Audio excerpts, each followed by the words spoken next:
তিন সমন্বয়কের হাতে ছিল কোটা আন্দোলনের মূল চালিকা শক্তি, যাদের মূল লক্ষ্য ছিল এই আন্দোলনের মাধ্যমে শিক্ষার্থীদের আবেগকে ব্যবহার করে সরকার পতন ঘটানো।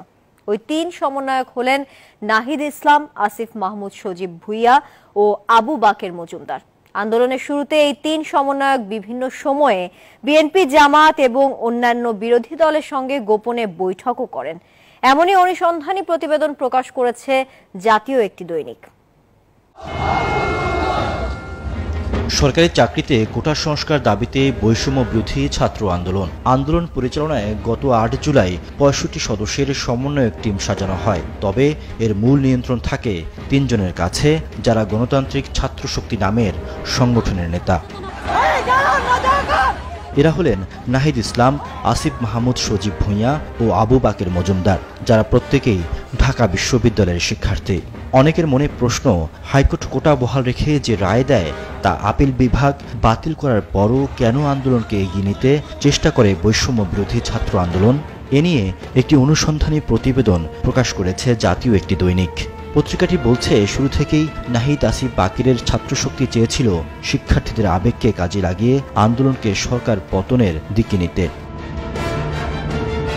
ডাকসুর সাবেক ভিপি নুরুল হক নূর, সাবেক সমাজসেবা সম্পাদক আক্তার হোসেনের পাশাপাশি আন্দোলনে রসদ জুগিয়েছে ইনসাফ কায়েম কমিটি এবং এবি পার্টির নেতারা। দৈনিকটির প্রতিবেদনে আরও উঠে আসে, ডাকসুর সাবেক ভিপি নুরুল হক নূরের ছাত্র অধিকার পরিষদ ও পরে গণ অধিকার পরিষদ নামক রাজনৈতিক দলের অনুসারী ছিলেন এই তিন সমন্বয়ক। ২০১৮ সালের কোটার পরিপত্র বাতিলে হাইকোর্টের সিদ্ধান্তের পর দ্বিতীয় দফা কোটা বিরোধী আন্দোলন শুরু হয়। সাধারণ ছাত্র এবং নিরপেক্ষ সমন্বয়করা শান্তিপূর্ণ আন্দোলনের পক্ষে থাকলেও তারা নেতৃত্বে থেকে আন্দোলনটিকে দীর্ঘায়িত করা এবং যার মধ্য দিয়ে সরকার পতন নিশ্চিত করার লক্ষ্য ছিল। খামেরা তো দাগ হয় কিভাবে? এই যে ভাবি, দাগও যাবে, রাগও যাবে। নিন চাকা সুপার হোয়াইট। দৈনিক পত্রিকাটির তথ্য মতে, আন্দোলনের শুরুতে এই তিন সমন্বয়ক বিভিন্ন সময়ে বিএনপি, জামায়াত এবং অন্যান্য বিরোধী দলের সঙ্গে গোপনে বৈঠক করেন।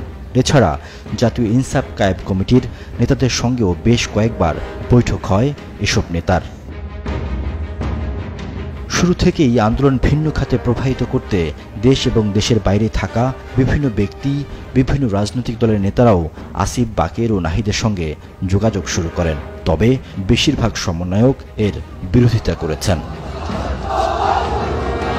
Desk report, news 24।